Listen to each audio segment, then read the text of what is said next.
From World Athletics banning trans athletes citing fairness for female athletes, to a House bill that calls for banning trans athletes from all female sports in the US. Here's why trans athletes should be banned from competing in women's track and field sports. So, World Athletics announced their decision in March 2023. It's being labeled as an extension of the gender inclusion policy. Yeah, that's the same policy FINA adopted last year after the whole Lia Thomas controversy. I'll talk more about that later on in the video, but for now, Sebastian Coe announced that they're going forward with new guidelines on who can, and more specifically, who can't compete in female track and field sports. And the verdict is, trans athletes are out. Well, Coe didn't outrightly say that. I don't think he really could, but he might as well have, because the new guidelines state that anyone who's gone through male pubertal stage 2, which happens around the age of 12, cannot compete in the women's division anymore. Now, to be fair, there aren't any trans athletes competing in elite international track and field sports at the moment, but the new guidelines almost definitely ensure that they never get the chance to either. Why? Because there's no workaround. The World Professional Association for Transgender Health recommends gender transition and hormone therapies begin after the age of 14, sometimes up to the age of 17.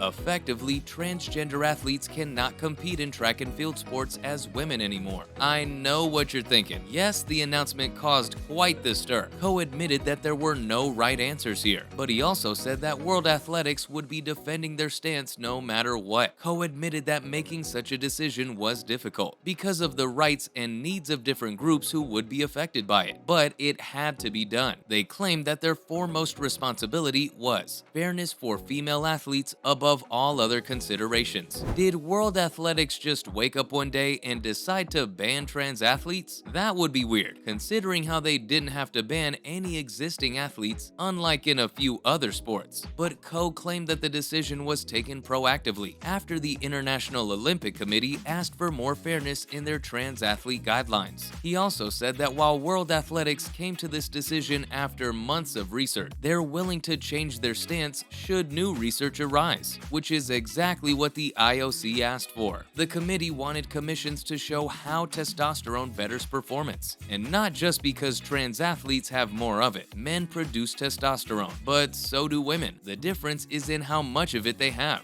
Men have somewhere between 10 to 35 nanomoles of the hormone per liter of blood. Women, on the other hand, have less than 2.5 nanomoles. But does this difference actually give trans athletes an edge? That's what the IOC wanted everyone to find out, and that's exactly what Coe says they did. Testosterone's long been known as the muscle-building hormone. It replaces fat cells with muscle, improves agility, speed, and resistance, the trifecta for being a great athlete basically. Now, to play devil's advocate, this doesn't always mean that female athletes would lose to trans athletes because they have less of the hormone. It definitely comes down to how well you train. But like Joe Rogan said, in comes someone with testosterone pumping through their body. Now that I've mentioned the infamous podcaster and comedian, it's only fair I let you know where he stands with this. Shocker, Joe Rogan doesn't want trans athletes competing with biological women. The trans athlete ban is a hotly contested topic right now, and I'll go over a lot of different reactions to the news. But I'll start with the guy with the loudest voice in the room, Joe Rogan. The podcaster held a special episode of The Joe Rogan Experience, where he called in a physician and asked him if it was possible to completely eliminate testosterone from your body. It's not. This is why Rogan claimed that it was unfair for trans athletes like Lia Thomas to be competing against biologically female athletes. For context, Thomas is the world's first transgender athlete to win the women's NCAA Division I championship, but Rogan claims that back when she was competing alongside male athletes, she hardly made a splash, pun intended. It boils down to, you guessed it, testosterone. And since Lia transitioned after she had gone through male puberty, Rogan says that she should not be allowed to compete against women who work their asses off. He also maintained that this wasn't a social issue. It's nothing against trans rights, he said. It's something to do with human rights and what's fair for everyone. But obviously, not everyone sees it that way. Athlete Ally says that World Athletics and FINA's decisions are discriminatory. Hudson Taylor, the founder and executive director of Athlete Ally, said that he was disappointed to see World Athletics succumbing to political pressure. Taylor also claimed that the trans ban had nothing to do with actual women's issues in sports, like